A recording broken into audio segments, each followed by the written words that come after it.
ചേച്ചി ദേ മനുവേട്ടനോ ഇതിലോട്ട് ഇടയ്ക്കിടയ്ക്ക് കോൾ വരുന്നുണ്ടായിരുന്നു. ഒന്ന് രണ്ട് പ്രാവശ്യം അടുത്തു. അലീന ചേച്ചി ഇവിടെ ഇല്ലാന്നല്ലാതെ ഞാൻ എന്നാ പറയാനോ, പിന്നെ എടുത്തില്ല. ഹലോ, ഇപ്പൊ രേവതിക്കുട്ടി വിളിച്ചിട്ടുണ്ടായിരുന്നു. അലിനെ പോലീസ് വിട്ട കാര്യം പറഞ്ഞു. അവിടെ പറഞ്ഞപ്പോഴാ ഞാനും അറിയുന്നത്. പോലീസ് കസ്റ്റഡിയിൽ നിന്ന് വിടാൻ വേണ്ടി അവളും മാമച്ചനങ്ങളും ഗ്രീസമാന്റെയും അവരുടെ റിലേറ്റീവ്സ് ഒക്കെ കുറെ ഓടിയെന്ന്. അത് വലിയ ഭാഗ്യം. അലിനയ്ക്ക് സഹായത്തിനാളുണ്ടായല്ലോ. കൈതക്കൽ വീട്ടിൽ നിന്ന് ആരും വന്നില്ലല്ലോ. ഹരിശങ്കർ ഇപ്പോഴും ലോക്കപ്പിൽ തന്നെയാ. ഞാൻ വന്നിട്ട് വല്ല കാര്യം ഉണ്ടായി. പോലീസുകാരുടെ വാലിരിക്കുന്ന കേൾക്കാം. ഇത് പോലീസ് സ്റ്റേഷൻ കൊണ്ടൊന്നും തീരില്ല എന്ന് എനിക്കറിയാം. അവിടെ ഇതുവരെ ആരും എത്തിയില്ലേ? ശിവനങ്കിള് വന്നോ? അങ്ങനെ പെട്ടെന്ന് ഓടി വരാൻ പറ്റും. യാത്രാനുമതി, ടിക്കറ്റ്, പിന്നെ കമ്പനിന്ന് ലീവ്, അങ്ങനെ എന്തെല്ലാം നോക്കണം. അവിടെ നാട്ടുകാരുടെ ശല്യം വല്ലതും ഉണ്ടായോ? പിന്നെ കല്ലേറും ചീത്തവിളി, മതിലിന്റെ മോളിൽ കയറുന്ന അട്ടഹാസം.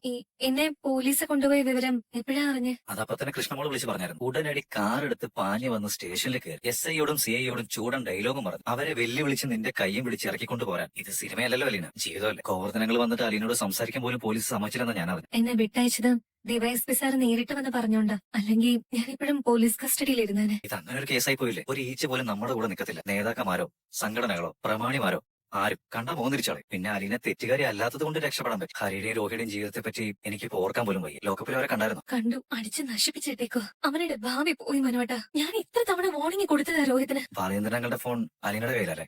ഞാൻ മനഃപൂർവ്വം വാങ്ങിച്ചു വെച്ചതാ. ഒന്നാമതേ തകർന്നിരിക്കും. അതും പോരാ ഞാൻ ഓരോരുത്തരുടെ കോള് കൂടി ആവുമ്പോ അച്ഛന് താങ്ങാൻ പറ്റത്തില്ല. ടിവിയിലൊക്കെ ന്യൂസ് വരുന്നുണ്ടെന്ന് കേട്ടു. ഞങ്ങളോട് TV ഓഫ് ചെയ്ത് വെച്ചിരിക്കുക. തുറക്കാൻ പേടിയ. ശരി മനുവേട്ടാ, ധൈര്യമായിട്ടിരിക്കുക. എന്തിനേയും ഫേസ് ചെയ്യാൻ വേണ്ടി മനസ്സിനെ ബലപ്പെടുത്തുക അല്ലാതെ എല്ലാം ശരിയാകുമെന്ന് ഭംഗി വാക്ക് പറയാൻ പറ്റത്തില്ലല്ലോ. ഏപ്പടാ ശരിയാവാൻ. നാണക്കേടിന്റെ സെപ്റ്റി ടാങ്കിൽ മുങ്ങിയിരിക്കുക. അലീന വെച്ചോ. ഉറങ്ങാനും പറ്റുന്നില്ല, ഇരിക്കാനും പറ്റുന്നില്ലാത്തൊരവസ്ഥയിലാണ് ഞാൻ. ഓക്കെ. ശരി മനുവേട്ടാ. പാവം എന്ത് ചെയ്തിട്ടാ വിഷമിക്കുന്നത്? എന്റെ മോനെ, മണി 11 കഴിഞ്ഞു. ഇനി രാത്രി കാറോടിച്ച് അങ്ങോട്ട് ചെന്നിട്ട് എന്നാ ചെയ്യാനാ? അത് രാവിലെ എഴുന്നേറ്റ് പോയാ പോരെ? രാവിലെ എഴുന്നേക്കുന്ന കാര്യം വലിയ ബുദ്ധിമുട്ടാകും. പ്രത്യേകിച്ച് മീര. അവൾക്ക് രാത്രി എത്ര ലേറ്റ് ആയാലും ഒരു കുഴപ്പമില്ല. രാവിലെ തുറക്കമാണ് ഇവളുടെ ജീവിതത്തിലെ ഏറ്റവും വലിയ സുഖം. ഈ ശീലങ്ങളൊക്കെ മാറ്റേണ്ടി വരുവേ 2-3 പിള്ളേരായി കഴിയുമ്പോ. അതുവരെ കിടന്നുറങ്ങാനോ? അത് ശരിയാ. ഞാനിപ്പോ വരാവേ, ഒന്ന് ഫ്രഷ് ആയിക്കോട്ടെ. പുള്ളി മൊത്തം നശിപ്പിച്ചേക്കാം. പോട്ടെ. ഞങ്ങൾക്ക് ഇവിടെ നിന്ന് 1/2 മണിക്കൂർ ഡ്രൈവ് മതി. അതിരമ്പുഴ. നമ്മളിനി എന്തിനാ നിൽക്കുന്നത്? നമുക്ക് പോവാം. പോവാലോ. എനിക്ക് ഒരു താമസവും ഇല്ല. നിങ്ങൾ എറണാകുളത്തിന് പോകാനോ? വേണ്ട, വേണ്ടെന്നേ. ജോബിച്ചിന് 1/2 മണിക്കൂറാണെങ്കിൽ ഞങ്ങൾ 1 മണിക്കൂർ കൊണ്ട് പാലാരോട്ടത്തെത്തും. അങ്ങനെ അങ്ങ് പോയാൽ ശരിയാവത്തില്ലല്ലോ. ഓ, കരട്ടെ. ഞാനിപ്പോ വരാവേ. 5 minutes. എന്നാ നമുക്ക് പോവാം. പോവാ. പിടിക്ക്. എന്തിനാ? ഡ്രൈവ് ചെയ്യണ്ടേ? ഞാൻ ഡ്രൈവ് ചെയ്തോളാം. ജോബിച്ചിന് രാത്രി കുറച്ച് സ്പീഡ് കൂടുതലാ. അധികം വണ്ടി ഒന്നും ഇല്ലെങ്കിൽ വെച്ച് പറപ്പിക്കാതെ ശരിയാവില്ല. ഓ, ഞങ്ങളെ ഞങ്ങൾ ഇറങ്ങുക. ഓക്കെടാ മോനെ, വിളിച്ചപ്പോ ഓടി വരികയും സഹായിക്കുകയും ചെയ്തല്ലോ, അതാണ് വലിയ മനസ്സ്. അങ്കിളെ എന്നാ പോട്ടെ. Okay okay. ഞങ്ങള് തൊട്ടുപുറകെ ഇറങ്ങുവാ. പോവാം. ഇന്ന് പോകണ്ട ഗ്രേസമ്മേ. അയ്യോ, അവക്ക് നാളെ രാവിലെ ക്ലാസ് ഉള്ളതാ. നമ്മുടെ താരം അവിടെ പോയി. ഇപ്പൊ വരും. നമ്മൾ എപ്പോഴാ പോകുന്നത്? ഇപ്പൊ തന്നെ പോയേക്കാം. അവരെ ജോബിയും മീരയും വിട്ടച്ചു വരും. എല്ലാരും കൂടെ ഒന്നിച്ചു പോകുമ്പോഴേ അവർക്കൊരു വിഷമം വരത്തില്ല. അതെ, പൈനാപ്പിൾ മേടിച്ചോണം, മറന്നുപോരുത്. എത്ര എണ്ണ വേണ്ടേ? 5-6 ഇരുന്നോട്ടെ, വെറുതെ ഒടിച്ചെടുത്താ പോരെ. ഇനി പൈനാപ്പിൾ ഒക്കെ പാക്ക് ചെയ്തോണ്ട് വേണം ഇറങ്ങാൻ. നന്നായി. എന്ത് ചെയ്യാനാ? ചേട്ടാ പത്രം എടുത്തോട്ടെ. സാറേ, നല്ല ചൂടുള്ള വാർത്തയാണല്ലോ രാവിലെ. ഒരു പെണ്ണിനെ 4 പേരും കൂടി പീഡിപ്പിച്ചു. സംഭവം ദൂരെയൊന്നുമല്ല, നമ്മുടെ ഈ പാലയിൽ തന്നെയാ. മേലോമറ്റത്തെ. സാറേ, ചൂട് വാർത്തയുടെ കൂടെ ചൂട് കട്ടക്കാപ്പി എടുത്താലോ? ഉഷാറ് കിട്ടും. വേണ്ട, 2 പത്രം 20 രൂപ. ഗുഡ് മോർണിംഗ് ചേച്ചി. ചേച്ചി രാവിലെ എഴുന്നേറ്റോ? കിടന്നപ്പോ പാതിരാത്രി കഴിഞ്ഞില്ലായിരുന്നോ? എന്നാ ചേച്ചി?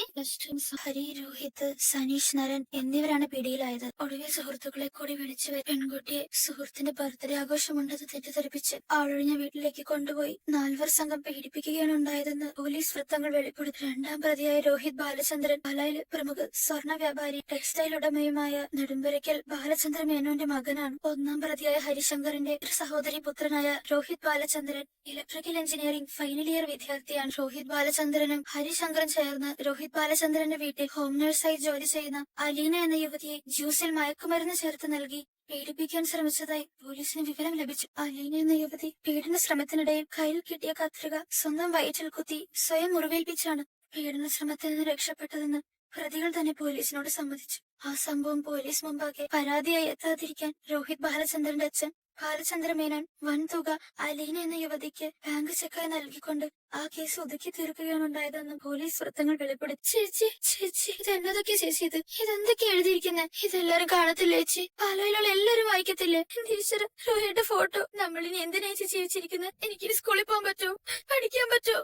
പുറത്തിറങ്ങാൻ പറ്റുമോ? എനിക്കിനി മരിച്ചാൽ മതി. കരയാതെ കരയാതെ. നമ്മുടെ സന്തോഷവും അഭിമാനവും എല്ലാം പോയില്ലേ ചേച്ചി? എല്ലാം പോയില്ലേ? സാരമില്ല കേട്ടോ, സാരമില്ല.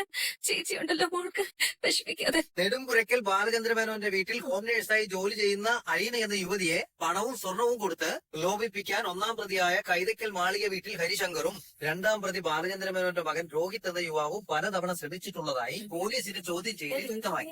ആ വിധത്തിലുള്ള പ്രലോഭനങ്ങൾ പരാജയപ്പെട്ടതോടെ പ്രതികൾ രണ്ടുപേരും ക്ലാസ് കട്ട് ചെയ്ത അന്നേ ദിവസം ബാലചന്ദ്രമേനോന്റെ വീട്ടിൽ ഒത്തുകൂടി. ഇവനൊക്കെ എന്ത് പരിപാടിയാ അലീനയെ മുറിയിലേക്ക് വിളിച്ചു വരുത്തിയ ശേഷം പ്രതികൾ മയക്കുമരുന്ന് കലർത്തിയ ജ്യൂസ് കുടിപ്പിച്ചു. ഇവനൊക്കെ എന്താ ചെയ്യണമെന്ന് ഇവിടേക്ക് ആൾക്കാർ കൊള്ളാം. പിന്നീട് ഇരുവരും ചേർന്ന് നടത്തിയ ബലാത്കാര ശ്രമത്തെ അലീന സർവ്വശക്തി ഉപയോഗിച്ച് ചെറുത്തുന്നു.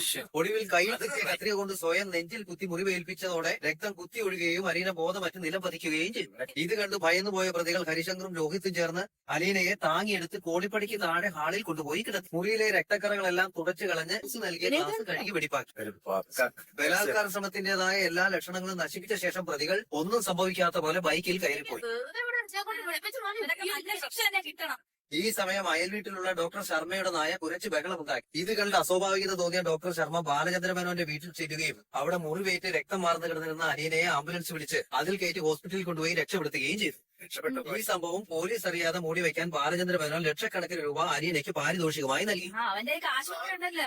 ആള് കൊള്ളാലോ, മകനെ രക്ഷിക്കാൻ വേണ്ടി ആ പെണ്ണിന്റെ കൈ നിറയെ കാശ് വാരി കൊടുത്തിട്ട്. എന്നിട്ട് രക്ഷപ്പെട്ടോ അവൻ? പിടി കിട്ടേണ്ടവനല്ലേ അവൻ? എപ്പോഴായാലും പിടി കൊടുത്തേ പറ്റത്തുള്ളൂ. അല്ലാതെ ആ ചെറുക്കൻ നമ്മളാരും വിചാരിച്ചടക്കല്ലോ കേട്ടോ. മറ്റേ പെണ്ണ് സമ്മതിക്കണം. അന്നത്താനമായിട്ടല്ലേ കത്തറി കുത്തി കയറ്റണമെങ്കിലേ ആ പാറ ധൈര്യം തന്നെ വേണം. അവളെ തൊഴിക്കണം.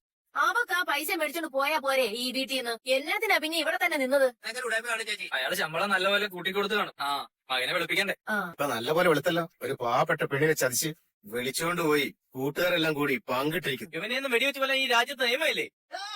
ചേച്ചി, ഗേറ്റിന് മുന്നിൽ ഒരുപാട് പേര് വന്ന് ബഹളം വെക്കുന്നു. ചേച്ചി പിടിച്ച് തള്ളുന്നു.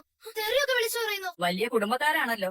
ഇങ്ങനെയാണോ മക്കളെ വളർത്തിവിടുന്നത്? പെണ്ണുപിടുത്തക്കാരായിട്ട്. എടോ എനിക്കറിയാം ഇന്നത്തെ പത്രത്തിൽ എന്നാ എഴുതി പൊലിപ്പിച്ചിരിക്കുന്നതെന്ന്. അത് അച്ചടിക്കുന്നതിന് മുമ്പേ വായിച്ചിട്ടിരിക്കുന്നവരെ. ചേച്ചി അവിടെ പെട്ടുപോയല്ലോ, സങ്കടം തോന്നില്ല ചേച്ചിക്ക്?